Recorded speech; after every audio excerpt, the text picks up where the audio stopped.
जैसा कोई मेरी जिंदगी में आए तो बात बन जाए। वो गाती रह गईं, आप जैसा कोई मेरे जिंदगी में आए तो बात बन जाए। लेकिन नाजिया हसन की जिंदगी में ऐसा शख्स आया कि बात बन ही नहीं पाई।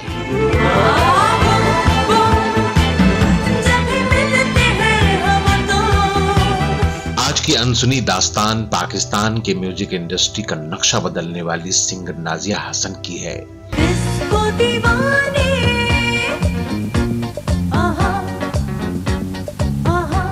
जिन्होंने पाकिस्तान के साथ साथ भारत में भी ऐसे रिकॉर्ड कायम किए जो आज भी कायम है।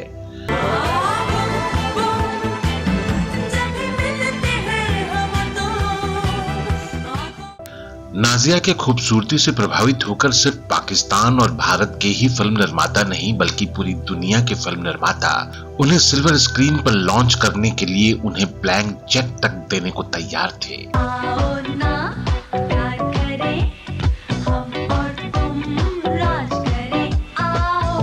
लेकिन नाजिया हसन उतने ही खूबसूरती के साथ उन प्रस्तावों को ना कर देती थी। मुझे दिलचस्पी नहीं है अदाकारी से। महज 15 साल की उम्र में स्कूल यूनिफॉर्म पहनकर उन्होंने फिल्म कुर्बानी का ये गाना रिकॉर्ड किया था।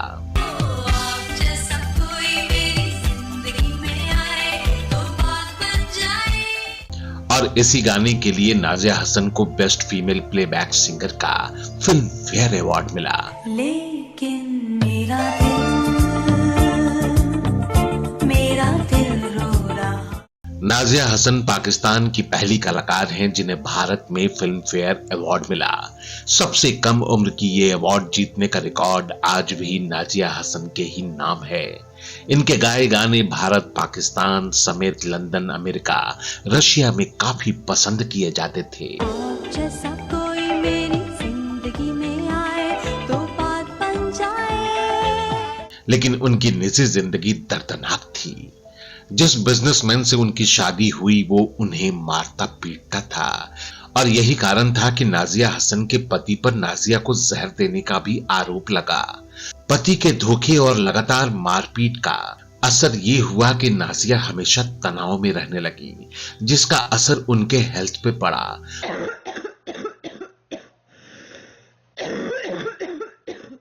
रातों रात अपनी गायकी से एक सनसनी बनने वाली नाजिया हसन मात्र 35 साल की उम्र में ही इस दुनिया को अलविदा कह दिया।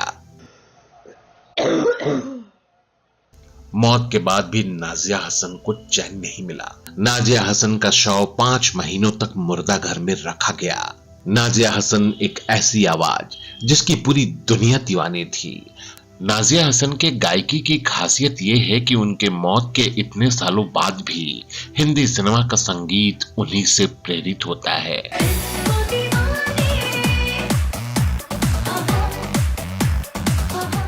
जिसके कारण सोशल मीडिया पर आज भी दोनों देशों के संगीत प्रेमी एक दूसरे पर आरोप प्रत्यारोप करते रहते हैं। 15 साल की उम्र में नाजिया हसन को मिली पॉपुलैरिटी और 35 साल में हुई नाजिया हसन की दर्दनाक मौत के दरमियानी उथल पुथल भरे 20 साल की कहानी आज के इस वीडियो में। तो बने रहिए हमारे साथ आज के इस दिलचस्प वीडियो में। आज के इस वीडियो में हम जानेंगे सिंगर नाजिया हसन के बारे में कि किस तरीके से बहुत कम समय के लिए वो संगीत की दुनिया में आई और पूरी दुनिया में छा गई। नमस्कार दोस्तों, मैं हूं विजय पांडे और आप देख रहे हैं golden moments with Vijay Pandey. Video में आगे बढ़ने से पहले आप हमारा चैनल सब्सक्राइब करना ना भूलें।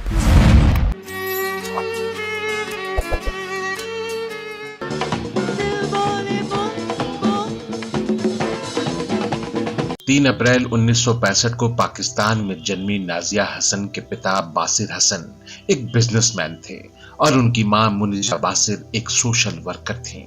लेकिन नाजिया हसन की परवरिश और पढ़ाई दोनों लंदन से हुई। नाजिया हसन के फिल्म कुर्बानी में गाना गाने के पीछे एक बड़ी ही दिलचस्प कहानी है। नाजिया हसन की मां मुनिजा और जीनत अमान एक अच्छी दोस्त थी। हुआ यूं था दोस्तों कि एक दिन जीनत अपनी दोस्त मुनिजा के लंदन स्थित घर पहुंची तो कमरे में उनकी नजर गिटार पर पड़ी। उन्होंने बहुत ही हैरानी के साथ पूछा कि यह गिटार कौन बजाता है, तो मुनिजा ने जवाब दिया कि मेरे दोनों बच्चे म्यूजिक में काफी दिलचस्पी रखते हैं। इत्तेफाक से नाजिया भी उस समय घर पर ही थीं। जीनत अमान ने कहा कि नाजिया आप गाना सुनाओ। जब नाजिया ने गाना शुरू किया तो जीनत को काफी पसंद आया। बात आई गई खत्म हो गई। धुंधली रात के दुखिया साए, धुंधली रात। लेकिन एक दिन जीनत अमान ने मुनिजा को कॉल किया और कहा कि प्रोड्यूसर और एक्टर फिरोज खान फिल्म बना रहे हैं और उस फिल्म में एक गाने के लिए उन्हें एक नई आवाज की जरूरत है। मुझे लगता है कि नाजिया की आवाज उन्हें बेहद पसंद आएगी। दोस्तों, ये किस्सा नाजिया की मां बीबीसी को दिए एक इंटरव्यू में सुनाया था। महज एक इत्तेफाक था। फिर उन्होंने हमें फ़ोन किया वहाँ से। जीनत अमान के इस प्रस्ताव को मुनिजा ने तो पहली बार में इनकार कर दिया था, क्योंकि मुस्लिम परिवार की लड़कियों को इतना खुला माहौल नहीं दिया जाता था। इनकार सुनने के बाद जब जीनत अमान ने जिद की तो मुनिजा ने उनसे समय मांग लिया। नाजिया हसन की मां मुनिजा ने अपने पति से जीनत अमान के कॉल का जिक्र किया। प्रस्ताव सुनकर नाजिया के पिता बहुत नाराज हुए।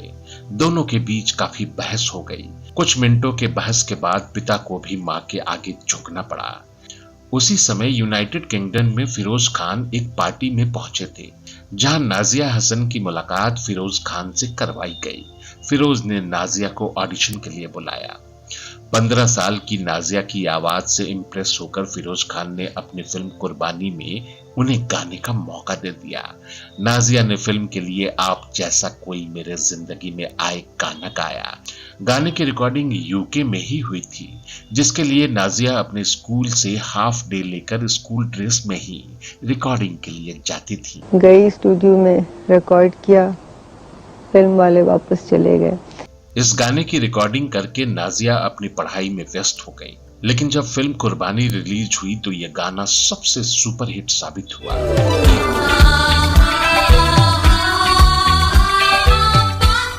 बहुत एक्साइटेड कि ये गोल्ड डिस्क हो गई। हमें उस वक्त ये भी नहीं पता था कि गोल्ड डिस्क का क्या मतलब है। एक दिन मुनिजा के पास राज कपूर साहब का कॉल भी आया। राज कपूर साहब ने नाजिया की मां मुनिजा को कहा कि इस साल बेस्ट प्लेबैक सिंगर का अवार्ड नाजिया को मिलेगा, क्या आप इसे लेने भारत आएंगी? पूरा परिवार भारत आया। नाजिया को शोमैन राज कपूर के हाथों ही अवार्ड दिया गया।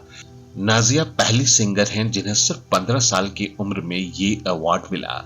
उनसे पहले और उनके बाद आज तक फिल्म फेयर अवार्ड के इतिहास में ऐसा दोबारा नहीं हुआ। फिल्म कुर्बानी के गाने के सुपरहिट होने के बाद नाजिया हसन एक नेशनल सेंसेशन बन गई। नाजिया हसन ने 1981 में अपना अगला एल्बम डिस्को दीवाने लॉन्च किया। डिस्को दीवाने, आहा, आहा। ये एल्बम रिलीज करने वाली पहली प्लेबैक सिंगर थी। डिस्को दीवाने एल्बम भारत और पाकिस्तान का बेस्ट सेलिंग एल्बम था। और दोस्तों, इतना ही नहीं, इसे West Indies, Latin America, Russia में भी काफी पसंद किया गया। अपने एल्बम डिस्को दीवाने से नाजिया हसन एक इंटरनेशनल स्टार बन गई थीं। दोस्तों, बेहतरीन सिंगर होने के साथ साथ नाजिया बेहद सुंदर भी थीं। उनके पॉपुलर होने के बाद हर नामी फिल्म मेकर उन्हें फिल्म में साइन करना चाहता था। हालांकि परिवार के लिए हर बार नाजिया ऑफर ठुकरा दिया करती। फिर आपने क्यों इनकार कर दिया? जी मुझे दिलचस्पी नहीं है अदाकारी से। दरअसल नाजिया के परिवार वाले पढ़ाई को उनके लिए एक बेहतर विकल्प मानते थे। नाजिया हसन की बढ़ती पॉपुलैरिटी को देखते हुए बिड्डू ने उन्हें म्यूजिक एल्बम स्टार में एक्ट करने का ऑफर दिया था, लेकिन उन्होंने एक्ट करने के बजाय उस एल्बम में गाना गाना ही स्वीकार किया।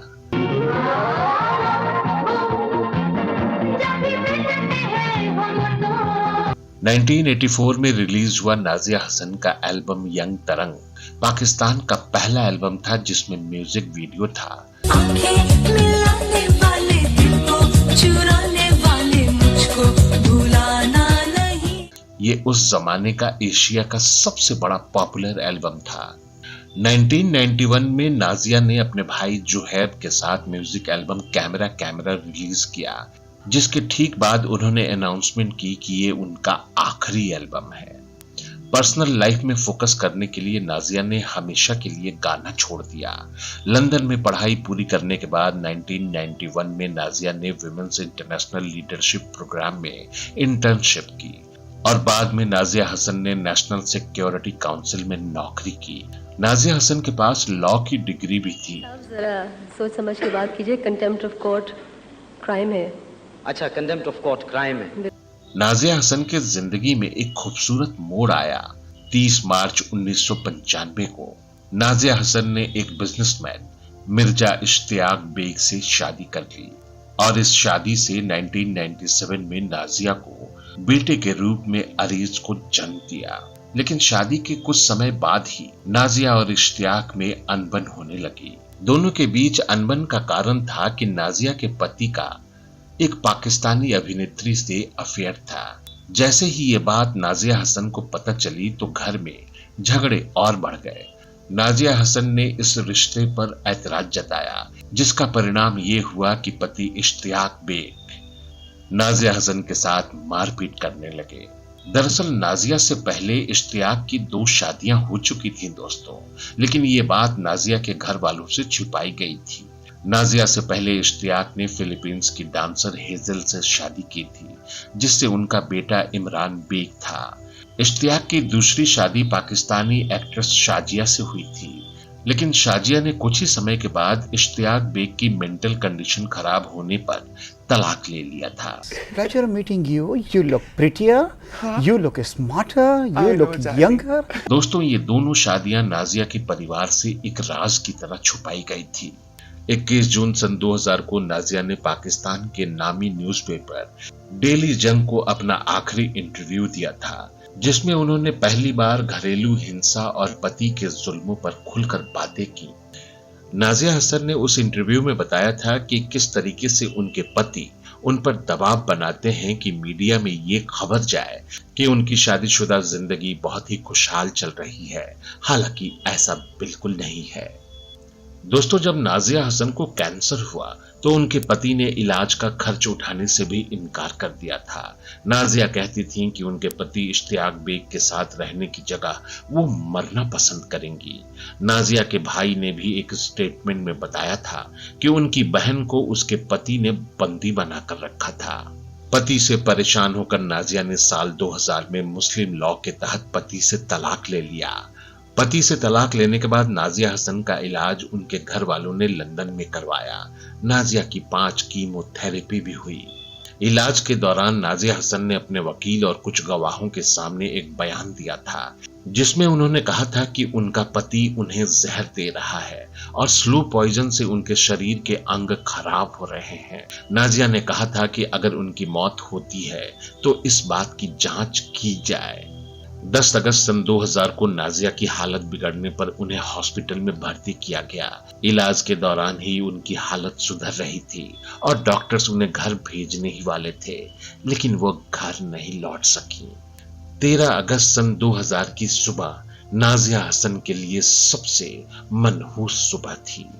13 अगस्त सन 2000 को सुबह 9:15 बजे हॉस्पिटल ने नाजिया की मां मुनिजा को कॉल कर जानकारी दी कि उनकी बेटी जोर जोर से खांस रही है।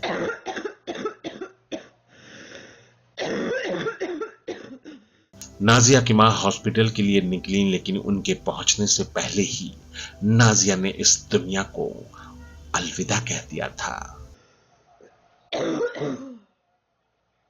मौत के बाद भी नाजिया हसन को चैन नहीं मिला, क्योंकि नाजिया हसन की मौत के बाद उनका पोस्टमार्टम हुआ। वकील के द्वारा नाजिया का आखिरी स्टेटमेंट मिलने के बाद लंदन पुलिस ने दोबारा नाजिया हसन की ऑटोप्सी करवाई। इस हाई प्रोफाइल केस की गहराई से जांच करने के लिए नॉर्थ वेस्ट लंदन पुलिस ने नाजिया हसन के माता पिता का घर सीज कर दिया और उनके पति इश्तियाक बेग का भी। दोनों घरों में फॉरेंसिक टीमों ने डिटेल में जांच की। यूके ने कुछ महीनों के बाद एक जांच रिपोर्ट जारी की, जिसमें स्कॉटलैंड यार्ड जासूसों के अनुसार नाजिया की मौत का कारण लंग कैंसर बताया गया। जांच में उनके मौत को नेचुरल डेथ करार दिया गया।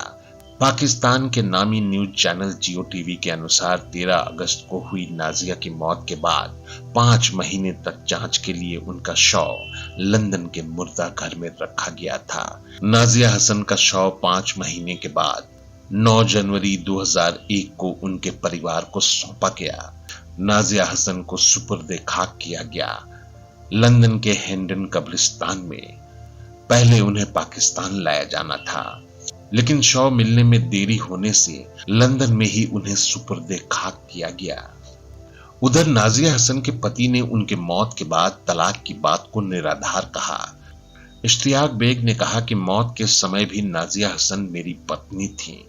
हालांकि नाजिया के घर वालों का कहना है कि नाजिया ने मौत से 3 महीने पहले ही उन्हें मुस्लिम लॉ के तहत तलाक दे दिया था। इश्तियाक आज भी नाजिया को अपनी पत्नी मानते हैं, जबकि नाजिया के बेटे अरेज की कस्टडी उन्हें नहीं दी गई थी। और इस तरह नाजिया हसन के जादुई आवाज को हालात और किस्मत ने शांत कर दिया। वो गाती रह गईं, आप जैसा कोई मेरे जिंदगी में आए तो बात बन जाए। लेकिन नाजिया हसन की जिंदगी में ऐसा शख्स आया कि बात बन ही नहीं पाई। नाजिया हसन को हमारा सलाम। तो हमारा ये वीडियो आपको कैसा लगा हमें कमेंट बॉक्स में ज़रूर बताइएगा। अगर आपकी कोई राय या सुझाव हो तो इसके लिए आप हमें ईमेल कर सकते हैं। हमारा ईमेल आईडी है goldenmomentswithvijaypandey@gmail.com। अब अपने इस दोस्त और होस्ट विजय पांडे को दीजिए विदा। अगले एपिसोड में हम फिर हाजिर होंगे ऐसे ही किसी नायाब किस्से को लेकर। तब तक के लिए नमस्कार, धन्यवाद, शुक्रिया।